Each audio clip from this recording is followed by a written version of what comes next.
السلام علیکم سامعین، 15 رمضان المبارک اور 16 مارچ ہے۔ عنوان ہے خیر القرون میں مساجد کا کردار۔ دراصل ممتاز عالم دین، مجلس دعوت الحق کے چیئرمین اور مفسر قرآن حضرت مولانا عبدالستار سلام قاسمی دامت برکاتہم العالیہ کا جامع مسجد گدا بیگ حیدرآباد میں نماز جمعہ سے قبل 2 دن پہلے خطاب ہوا ہے، جو عنوان پیش خدمت ہے۔ ونصلي على رسوله الكريم أما بعد فأعوذ بالله من الشيطان الرجيم بسم الله الرحمن الرحيم ألف لام ميم ذلك الكتاب لا ريب فيه هدى للمتقين الذين يؤمنون بالغيب ويقيمون الصلاة ومما رزقناهم ينفقون صدق الله العظيم۔ معزز حضرات، بزرگوں اور دوستوں،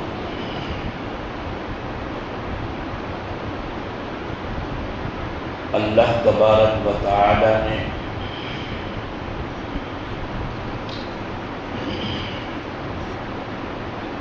تمام ہی عبادات کے لیے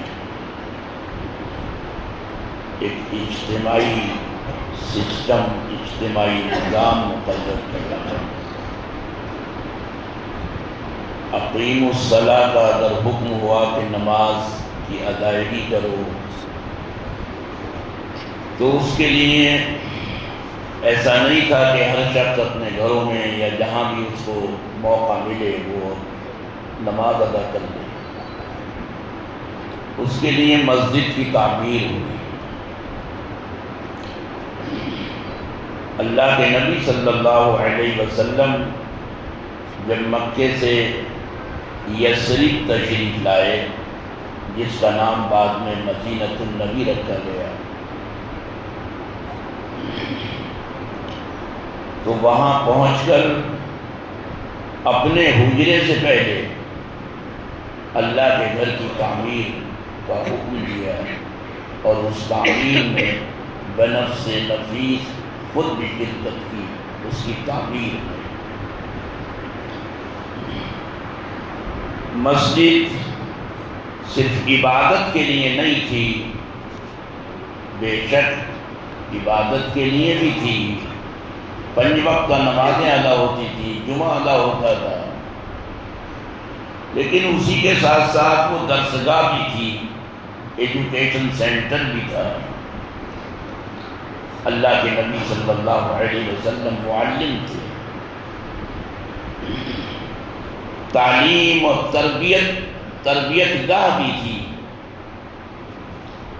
اتنا ہی نہیں، باہر سے بیروکریٹ سفرائے کرام،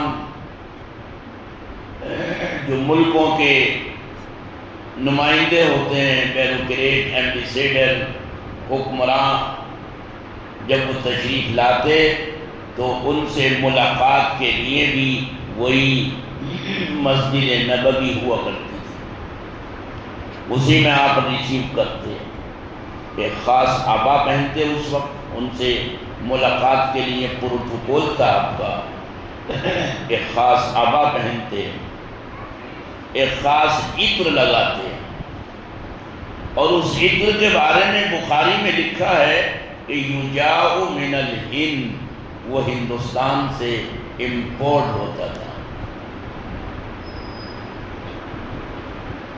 تو مسجد ایک ملٹیپل پرپس کے لیے تھی، عبادت گاہ بھی تھی، درس گاہ بھی تھی، تربیت گاہ بھی تھی، نکاح وہاں ہوتے تھے۔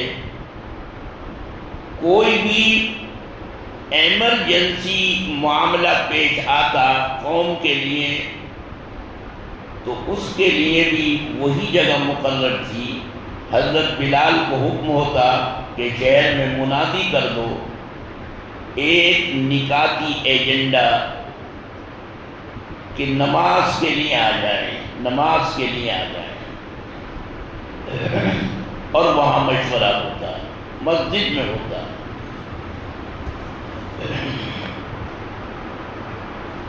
بلکہ زخمیوں کے علاج کے لیے بھی مسجد نبوی کا صحن مقرر تھا۔ غزوہ حنین اور دوسرے مواقع پر، غزوہ احد کے موقع پر زخمیوں کا علاج، حضرت سعد بن معاذ کا علاج وہی ہوا، کیمپ لگتے تھے زخمیوں کے علاج کے لیے۔ اور زخمیوں کے علاج کے لیے مرد تو ہوتے ہی تھے، لیڈیز کا بھی ایک کیمپ ہوتا تھا نرسوں کا۔ ہم اور آپ تو یہ سنتے ہیں کہ نرس جو سب سے پہلی ہے وہ فلورا اینجل ہے، 1820 میں جس کی پیدائش ہوئی، اس کو فرسٹ نرس مانا جاتا ہے، فرسٹ نرس۔ لیکن حقیقت یہ ہے، یہ ہماری تاریخ سے ناآشنائی ہے، دنیا میں سب سے پہلی نرس اگر کوئی ہیں تو وہ حضرت رفیدہ صحابیہ ہیں۔ 1200 سال پہلے، یہ 1820 کی پیدائش ہے اور وہ 600 ہجری کی پیدائش ہے، 600 عیسوی۔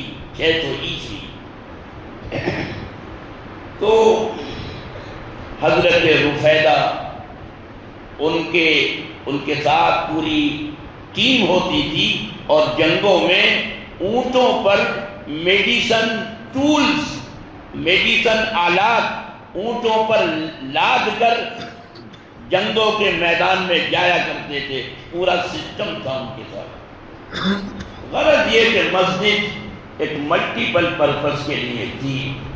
اللہ کے نبی صلی اللہ علیہ وسلم نے اجتماعیت کو قائم کیا، اور اللہ نے اپنے قرآن میں فرمایا کہ ید اللہ فوق ایدیہم، ایدیہم جمع کا صیغہ ہے، یعنی اگر اجتماعیت ہو تو ان پر اللہ کا ہاتھ ہے، اللہ کی مدد ہے۔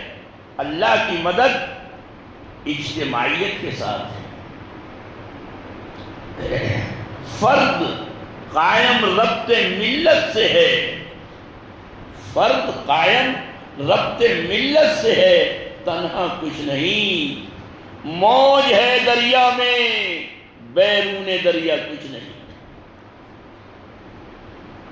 تو اللہ نے نماز ہو یا اور عبادات، یہ رمضان کا مہینہ چل رہا ہے، روزوں کا حکم ہوتا ہے کہ 30 دن کے روزے جب دل چاہے رکھ لو سال میں، لیکن ایسا پریکٹیکل بھی ناممکن تھا۔ اجتماعیت قائم کی کہ رمضان کا مہینہ آئے گا تو آپ کو روزے رکھنے ہیں۔ اس کے انتظار میں اللہ کے نبی صلی اللہ علیہ وسلم 2 مہینے پہلے دعائیں مانگتے تھے، رجب کا چاند دیکھ کر، شعبان کا چاند دیکھ کر، اے اللہ اتنی عمر دے کہ رمضان ہماری زندگیوں میں آئے، اے اللہ اس رجب کے مہینے میں، اس شعبان کے مہینے میں برکت دے، وَبَلِّغْنَا رمضان، اور ہمیں رمضان تک پہنچا۔ تو ایک پورا اجتماعی نظام قائم کیا کہ کیا حیدرآباد اور کیا دلی اور کیا انڈیا اور کیا جناب بیرون ہند اور مشرق و مغرب اور شمال و جنوب، کیا امریکہ اور کیا آسٹریلیا، پوری کائنات میں جہاں جہاں مسلمان ہیں اجتماعیت کے ساتھ روزہ رکھا جا رہا ہے، تراویح کی ادائیگی ہو رہی ہے۔ اسی طرح حج کو دیکھ لیجیے، اجتماعیت، ساری دنیا کا مسلمان ایک مقام پر اکٹھا ہوتا ہے، مقام عرفات میں، کیا اللہ کی شان نظر آتی ہے۔ اسی طرح زکوٰۃ کا نظام ہے، زکوٰۃ کی ادائیگی کے لیے بھی اللہ کے نبی صلی اللہ علیہ وسلم نے اجتماعی نظام قائم فرمایا۔ بیت المال اگرچہ اس کی عمارت اللہ کے نبی صلی اللہ علیہ وسلم کے عہد مبارک میں تو قائم نہ ہوئی. وہاں تو پیسہ رکھنے کا کوئی تصور ہی نہیں تھا. جو آیا گیا، جو آیا دے دیا، جو آیا دے دیا. بحرین، یمن، عمان، حضرت ابو عبیدہ ابن جراح رضی اللہ تعالی عنہ جو امین و حاضی الامہ جن کا لقب ہے، اس امت کے سب سے بڑے امین، ان کو حضور نے بھیجا تھا وہاں کے عیسائیوں سے جزیہ کی رقم کی فراہمی کے لیے 2 کروڑ درہم. 2 کروڑ درہم، آپ سوچیے اس دور میں. مسجد نبوی کے صحن میں پھیلا دیا گیا.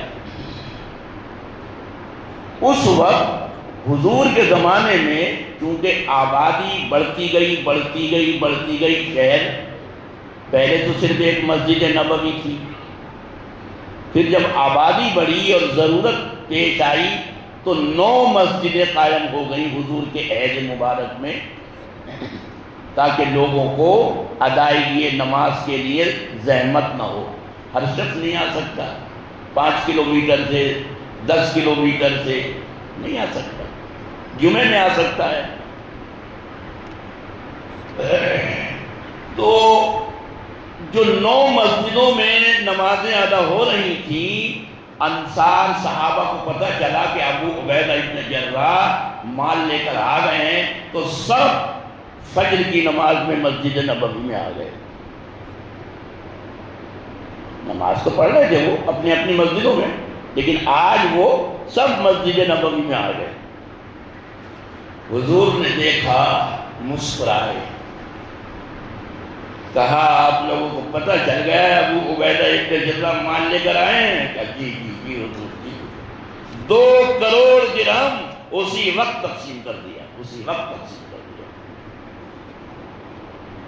بیت المال کی عمارت حضرت عمر فاروق رضی اللہ تعالی عنہ کے دور میں سن 15 ہجری میں قائم ہوئی،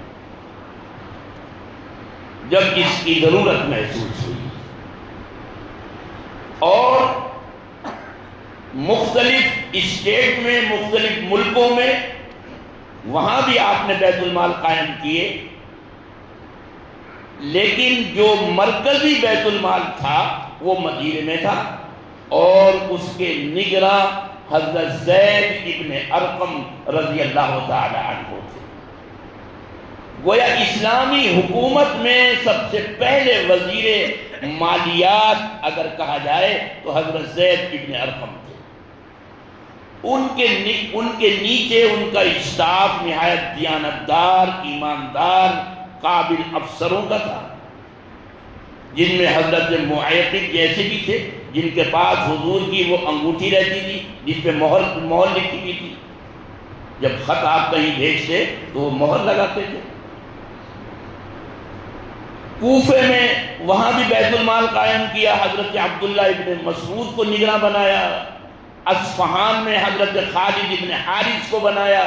مختلف اسٹیٹ و مختلف ملکوں میں بیت المال قائم کیے، اور بیت المال کی عمارتیں بڑی مضبوط بنوائیں. حالانکہ سادگی پسند تھے، وہ سادگی پسند تھے، لیکن بیت المال کی عمارتیں بہت مضبوط اور ٹھوس و مستحکم بنوائیں. بلکہ کوفے کے بیت المال میں ایک دفعہ خدشہ محسوس کیا گیا کہ چوری نہ ہو جائے، تو آپ نے حکم دیا کہ اس کو مسجد سے سیٹ کر دو، مسجد میں ہر وقت نمازی رہیں گے، چوری کا خدشہ نہیں رہے گا.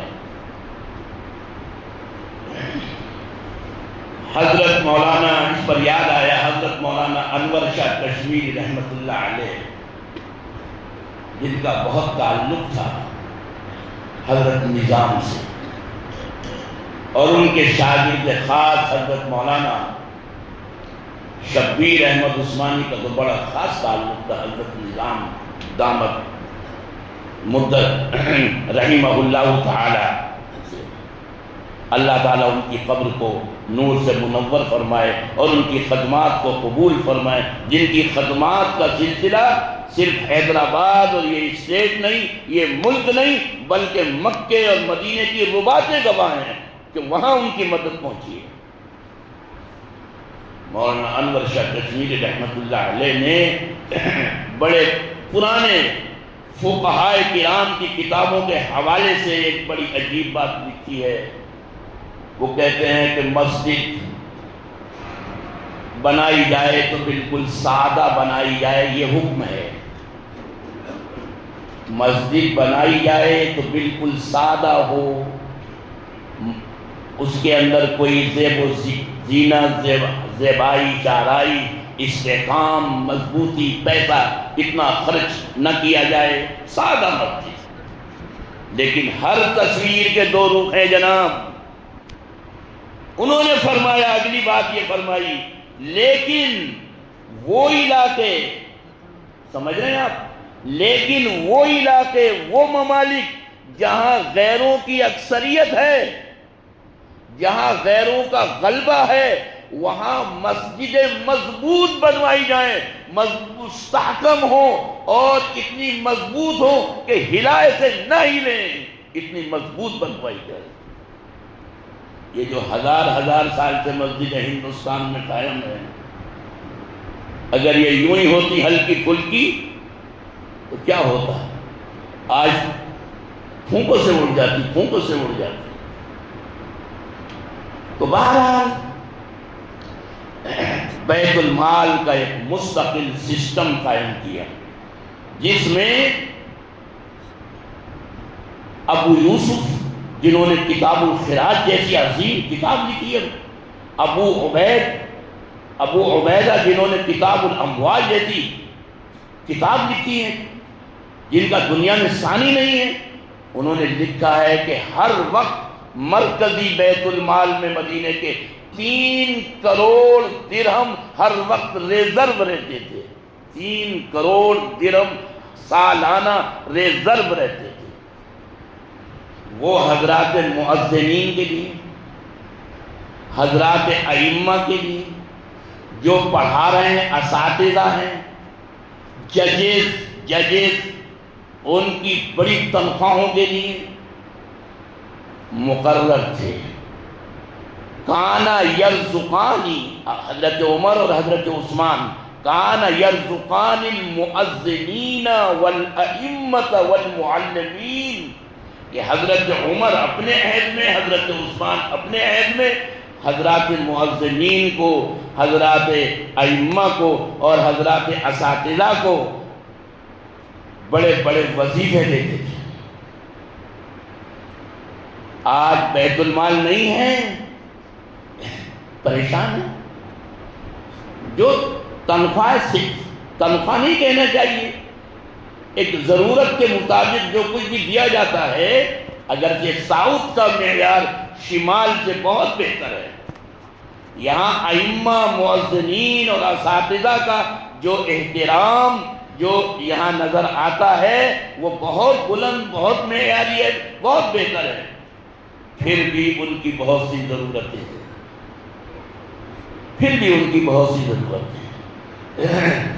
تو ہم جتنا بھی کر سکیں انفرادی طور پر کریں، اور اگر کہیں اجتماعی نظام قائم ہے تو سبحان اللہ، اجتماعی نظام قائم کرنا چاہیے۔ جب اجتماعی نظام قائم تھا تو لکھا ہے کہ جو اوقاف تھے مسلمانوں کے، جن کی آمدنیوں سے مسائل، ضروریات پوری کی جاتی تھی، بیواؤں کی، یتیموں کی، مسکینوں کی، ضرورت مندوں کی، مستقل ایسے اوقاف تھے جن کی آمدنی سے جانور، کتا، بلی، گائے، بیل، بھینس اگر زخمی ہو جائیں، بیمار ہو جائیں تو ان کا علاج کرایا جائے اس پیسے سے۔ یہ ہے آپ کا درخشاں ماضی، اسلام یہ ہے۔ کہ اس نے انسانوں کے ساتھ تو رحمت کا، شفقت کا معاملہ کیا ہی کیا، اپنوں کا، غیروں کا، جانوروں کے ساتھ ان کا معاملہ یہ تھا۔ ایک مد مستقل اسلام کے لیے تھی کہ اگر گائے، بیل، بھینس بیمار ہو جائیں، زخمی ہو جائیں تو ان کا علاج کرایا جائے۔ حضرت عمر فاروق رضی اللہ تعالی عنہ نے ایک یہودی کو دیکھا کہ بوڑھا یہودی ہے، بھیک مانگ رہا ہے۔ بھئی کیوں بھیک مانگ رہا ہے؟ تو پیسے اکٹھے ہو جائیں تو میں جزیے کی رقم جو ٹیکس میرے ذمہ ہے، ٹیکس وہ ادا کروں گا۔ حضرت عمر کو بڑا احساس ہوا، انہوں نے جیو لکھا، آرڈر کیا کہ ہم نے ان لوگوں سے جب یہ جوان تھے، جب یہ صحت مند تھے، قوی تھے، ان کے جزیے سے، پیسے سے کام لیا، نفع اٹھایا۔ آج یہ بوڑھے، بیمار، ضعیف، لاغر، کمزور، لاچار ہیں تو ہم ان کو اس حال پہ نہیں چھوڑ سکتے، ان کے جزیے کو معاف کیا جاتا ہے۔ حضرت عمر فاروق رضی اللہ تعالی عنہ مکے میں تھے، ایک تغلبی، یہ قبیلہ ہے تغلب، وہاں کا ایک نصرانی وہ آیا اور اس نے کہا جناب میں وہاں سے آتا ہوں آپ کے یہاں ادھر مکے میں تجارت کے لیے، گھوڑے پر آتا ہوں، تو جو آپ کا انکم ٹیکس آفیسر ہے زیاد ابن حدیب گھوڑا لے کر آیا تو اس نے اس کو جانچا تو بھائی 20,000 کے مال 20,000 کا ہے، 1,000 اس کے اوپر ٹیکس لگے گا، چلو بھائی 1,000 دے دیا۔ اب میں جب واپس گیا تو وہ کہتا ہے کہ 1,000 پھر دو۔ ارے بھائی ابھی تو میں گیا تھا 1,000 دے کر، تو کیا ہر دفعہ جب میں آؤں گا جاؤں گا تو آپ ہر دفعہ لیں گے؟ کہا ہاں ایسا ہی ہوگا۔ تو اس کو پتا تھا کہ حضرت عمر موجود ہیں مکے میں، حج کا موقع ہوگا یا عمرے کے لیے تشریف لائے ہوں گے، بہرحال وہ ان کی خدمت میں گیا اور ذکر کیا کہ آپ کا وہ کسٹم آفیسر ایسا ایسا۔ تو حضرت عمر نے فرمایا کوفی کا، ٹھیک ہے سن لی بات، آپ کی کمپلین سن لی، کوفی کا۔ کہتا مجھے بڑا احساس ہوا کہ کوئی آرڈر نہیں کیا، کچھ نہیں کیا، کیا بات ہوئی، کیا ہوگا؟ خیر اللہ مالک ہے، دے کر چلا جاؤں گا 1,000 درہم، کیا کروں؟ یہاں تو کچھ سنوائی ہوئی نہیں۔ تو میں واپس گیا تو پتا چلا کہ میرے پہنچنے سے پہلے حضرت عمر فاروق کا آرڈر وہاں پہنچ چکا ہے کہ اس سے مزید نہ لیا جائے، کوئی ٹیکس نہ لیا جائے۔ مجھے بڑی حیرانی ہوئی کہ میرے پہنچنے سے پہلے امیر المومنین کا آرڈر یہاں پہنچ گیا۔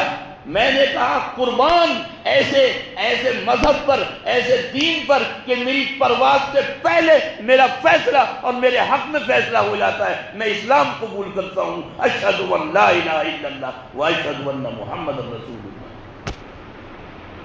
اخلاق سے اسلام پھیلا ہے، محبت سے اسلام پھیلا ہے۔ ہندوستان میں آپ کا یہ حیدرآباد ہو یا اور جو صوبے اور اسٹیٹ اور قریے ہیں، اسلام معاف کیجئے گا حکمرانوں کے ذریعے نہیں پہنچا۔ یہ اولیاء اللہ کی خدمات ہیں، ان کی قربانیاں ہیں، اور جو اہل معاملہ جنہوں نے اپنے اخلاق سے، وہ تاجر، وہ بزنس مین، وہ عرب سے آئے ہوئے جنہوں نے اپنے اخلاق سے، عدل اور انصاف سے، جنہوں نے دنیا کو پیغام دیا اسلام کا، اور اس کو دیکھ کر لوگ اسلام میں جھونک در جھونک داخل ہوئے۔ آج بھی ضرورت ہے اس نظام کو قائم کرنے کی، اس نظام کو کہ اجتماعی نظام ہو۔ یہ کام تو حکومتوں کا ہے، یہ کام تو حکومتوں کا ہے، لیکن اگر حکومت نہیں ہے تو اہل محلہ، اہل علاقہ بھی اپنے طور پر ایسا نظام قائم کر سکتے ہیں، دیانتداری کے ساتھ، امانتداری کے ساتھ۔ اس میں میرا یہ مشورہ ضرور ہوگا کہ جو علاقے کے، اور اللہ کا شکر ہے کہ حیدرآباد میں بڑی بڑی علمی شخصیتیں موجود ہیں، بڑی بڑی علمی شخصیتیں موجود ہیں جن کو جدید مسائل پر بھی پوری کمانڈ ہے۔ مولانا سیف اللہ رحمانی، مولانا خالد سیف اللہ میرے دوست ہیں، ان کی فراغت میرے بعد میں ہوئی ہے، لیکن علم اور فضل میں اور فقہ پر ان کو کمانڈ حاصل ہے، بڑا عبور حاصل ہے، ملکہ حاصل ہے۔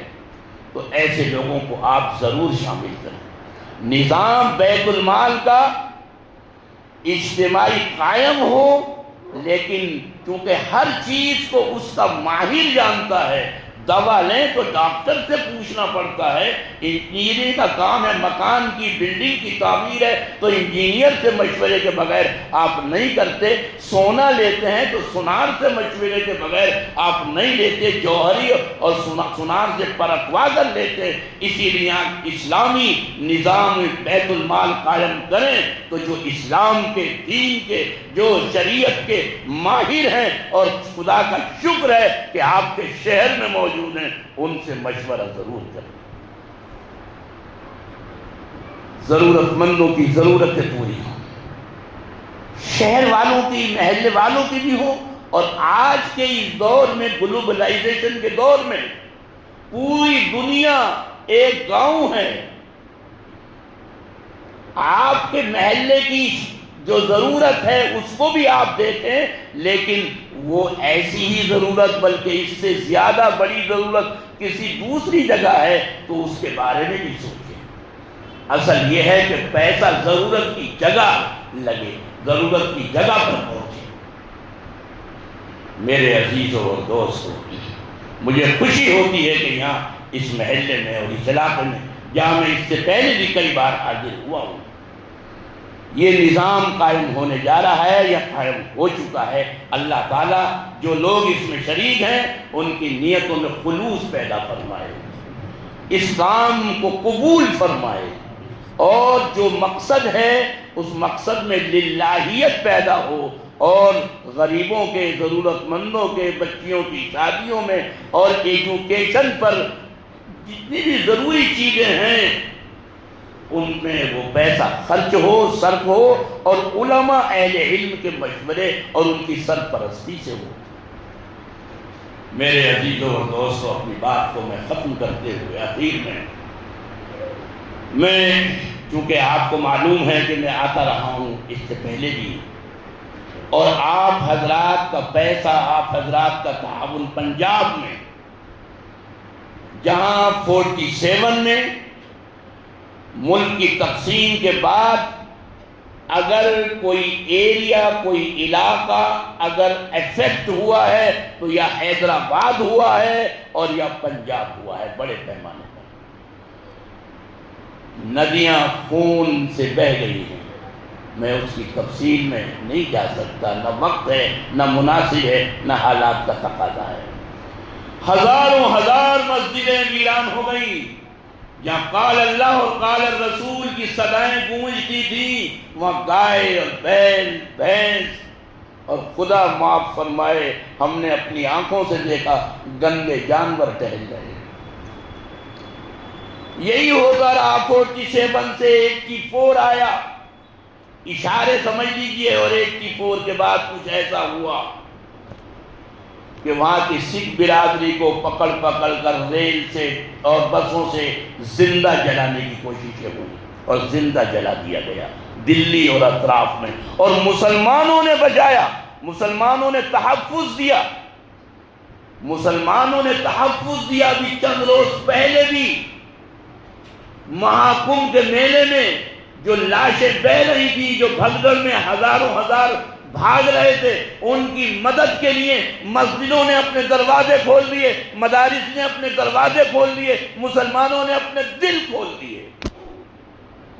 میڈیا نہ بتائے تو اس کا تو کوئی علاج نہیں۔ مسلمانوں نے مدد کی، چھپایا، حفاظت کی ان کی، اور تب وہ قریب آئے، آتے آتے پھر شاہین باغ میں آپ نے دیکھا کہ مسلمانوں کے شانہ بشانہ کرے ہیں، وہ مسجدیں واپس کر رہے ہیں، بغیر پیسے کے واپس کر رہے ہیں، لیکن جہاں ان کی ضرورتیں وابستہ ہیں، رہ رہے ہیں، رہائش پذیر ہیں، وہ کہتے ہیں بھائی ہم کہاں جائیں؟ ان کے لیے گھروں کا انتظام کرایا جاتا ہے، پیسہ دیا جاتا ہے، 35 لاکھ روپے ان کو دیے اور مسجد خالی ہوئی، اور ماشاءاللہ 10 سال سے وہ اب آباد ہے، مرکز بنی ہوئی ہے، تعلیم کا، دعوت کا کام مستقل جاری ہے سلسلہ مجلس دعوت الحق کے تحت۔ اور پنجاب کے مختلف علاقوں میں ڈسٹرکٹ مانسا ہے، صاحب سنگھ ہے، اور دوسرے علاقے ہیں، گردوارہ صاحب سنگھ وغیرہ میں مسجدیں جہاں ضرورت تھی زمینیں خرید کر مسجدیں بنوائی جا رہی ہیں، لیکن پیسہ نہ ہونے کی وجہ سے، کمی پڑ جانے کی وجہ سے ابھی چھت نہیں پڑ سکی ہے کئی مسجدوں میں۔ پھر ایک ایجوکیشن کے لیے، دینی تعلیم کے ساتھ ساتھ ماڈرن ایجوکیشن کے لیے دلی کے جامعہ نگر میں ایک جگہ کا سودا کیا ہے 2 کروڑ روپے کا۔ اس کی بہت سخت ضرورت ہے آج کے موجودہ حالات میں۔ تو آپ حضرات سے درخواست ہے کہ آپ جاتے ہوئے جس طرح آپ نے پہلے دل کھول کر آپ نے مدد کی ہے، میں نے کہا کہ حیدرآباد کا پیسہ، حیدرآباد کا تعاون تو حیدرآباد ہی کے لیے نہیں مختص تھا، بلکہ وہ تو مکے اور مدینے تک پہنچا ہے۔ پنجاب تو پھر بھی آپ کا اپنا ہے، ضرورت ہے، اسی لیے میری یہ حاضری ہوئی۔ بہرحال اللہ تعالیٰ آپ کے اس بیت المال کے نظام کو مستحکم فرمائے، جو آپ کی تمنائیں ہیں، جو آپ کے ارادے ہیں، جو آپ کے ایمز ہیں، اہداف ہیں، ہدف ایمز جو مقاصد ہیں، اللہ تعالیٰ ان میں پوری کامیابی دے، برکت دے۔ اور اسی کے ساتھ ساتھ جو آپ سے عرض کی، التجا کی کہ جاتے ہوئے یہ جو وہاں کام چل رہا ہے، اس خاکسار کی نگرانی میں ایک پورا ٹرسٹ ہے، پوری سوسائٹی ہے، جس میں دارالعلوم دیوبند کے نائب محتمم، ندوے کے جو ہے ذمہ دار علماء، جامعہ ملیہ کے بڑے پروفیسر، اور جو ہندوستان کی لیڈ ہے علماء کی، اہل علم اور اہل دانشور کی، اللہ سمجھا وہ اس میں شریک ہیں، اور وہ ان کے پوری دعائیں ہیں اور پوری ان کی سپورٹ ہے۔ اس کے لیے آپ سے درخواست ہے۔ میرے خیال سے وقت ہو گیا یا ابھی باقی ہے؟ بہرحال یہ جو یہاں پر قائم کیا، میں نے عرض کیا کہ اجتماعیت میں اللہ نے برکت رکھی ہے، خیر و برکت اجتماعی عمل ہی میں ہے، ہر کام کو۔ بلکہ آپ اگر دیکھیں تو یہ زمین، یہ چاند، یہ سورج، پھر یہ کہکشاں، یہ یونیورس، وہ سب ایک اجتماعی نظام سے وابستہ ہے۔ پورا کا پوری کی پوری کائنات، پورا یونیورس، مجال نہیں ہے کہ ایک سیکنڈ کا تخلف ہو، ایک سیکنڈ کا ادھر سے ادھر ہو۔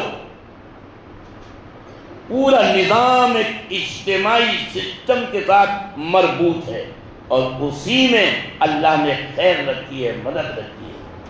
مال کو اللہ نے خیر کہا ہے، قرآن میں ہے ان ترک خیرا الوصیۃ، ان ترک خیرا، کہ جب جانے والا اس دنیا سے چلا گیا، ان ترک خیرا، اگر اس نے خیر کو چھوڑا ہے یعنی مال کو، تو مال، پیسہ، مال، اسباب، جائیداد، یہ ساری کی ساری چیزیں قرآن نے اس کو کہا ہے، خیر کہا ہے۔ یہ ایسا ہی ہے کہ اگر اس کا صحیح یوز ہو تو خیر ہے، اور اس کا مس یوز ہو تو پھر بہت نقصان ہے۔ اسی لیے قرآن نے کہا کہ انما اموالکم و اولادکم فتنہ، تمہارا مال اور تمہاری اولاد فتنہ ہے۔ یہ فتنہ وہ نہیں ہے جسے ہم اردو میں فتنہ بولتے ہیں، یہ لوگوں کو غلط فہمی ہوتی ہے، کنفیوژن ہوتا ہے، عربی کا لفظ ہے۔ فتنہ کے معنی آزمائش ہے۔ انما اموالکم و اولادکم فتنۃ، یعنی جو مال اللہ نے تمہیں دیا ہے اور جو اولاد اللہ نے تمہیں دی ہے، جس اولاد کی تمنا انبیاء علیہ السلام نے کی ہے، حضرت ابراہیم نے کی ہے، رب ہب لی من الصالحین، اے پروردگار مجھے اولاد نرینہ دے۔ تو یہ اولاد اور یہ مال یہ آزمائش کا ذریعہ ہے، امتحان ہے اس میں کہ یہ مال آپ صحیح جگہ یوز کرتے ہیں یا اس کا مس یوز کرتے ہیں، اولاد کی آپ صحیح تربیت کرتے ہیں یا نہیں کرتے ہیں، اسے کس راہ پہ آپ ڈال رہے ہیں۔ تو مال ہو، اولاد ہو، یہ فتنہ جو کہا ہے اللہ نے، بہت سے لوگ اس کو اردو کا فتنہ سمجھ کر کہتے ہیں تو فتنہ ہے، فتنہ ایسا نہیں ہے۔ قرآن نے جہاں نماز کا ذکر کیا ہے وہاں زکوٰۃ کا ذکر کیا ہے۔ زکوٰۃ دو، زکوٰۃ جب دے گا آدمی جب اس کے پاس پیسہ ہو، اور پیسہ ہو نہیں، اپنی ضرورتوں سے زیادہ ہو، اور زیادہ نہیں بلکہ اتنا زیادہ ہو کہ 52.5 تولے چاندی کی مقدار میں یا 7.5 تولے سونے کی مقدار میں اس کے پاس پیسہ ہو۔ ہم دیکھتے ہیں اسلامی تاریخ میں صحابہ کرام رضوان اللہ تعالی علیہم اجمعین کی جو کریم ہے، کریم، وہ 10 مبشرہ، 10 مبشرہ، صحابہ کرام کی جو کریم ہے وہ 10 مبشرہ ہیں، جن کو حضور نے فرمایا تم جنتی ہو، تم جنتی ہو، تم۔ ان 10 میں کم سے کم 8 وہ ہیں جو صاحب مال ہیں، غنی ہیں۔ حضرت عبد الرحمن ابن عوف ان 10 میں شامل ہیں کہ ان کے انتقال پر ایک بیوی کا، جو ان کی کئی 4 بیویاں تھیں، ان میں سے ایک بیوی کا جو حصہ دیا گیا سونا اتنا تھا کہ جس سے پتھر توڑتے ہیں کلہاڑی، اس سے سونے کو توڑ کر اس کو ادا کیا ہے، جبکہ بیوی کا 8واں حصہ ہوتا ہے۔ اتنا سونا، پیسہ غلط نہیں ہے، شریعت کی نگاہ میں مذموم نہیں ہے، پیسہ آپ کی جیب میں ہے غلط نہیں ہے، پیسہ بینک میں ہے غلط نہیں ہے، ہاں پیسہ آپ کے دل میں ہے وہ غلط ہے۔ پیسہ پیسہ پیسہ پیسہ، ہائے رے پیسہ، ہائے رے پیسہ، ہر پیسے کی محبت وہ خدا سے بڑھ جائے، رسول سے بڑھ جائے، دین سے بڑھ جائے، یہ غلط ہے۔ ورنہ بذات خود پیسہ کوئی ممنوع چیز نہیں ہے۔ اللہ تعالیٰ سمجھ کی توفیق عطا فرمائے۔ وآخر دعوانا ان الحمد للہ رب العالمین۔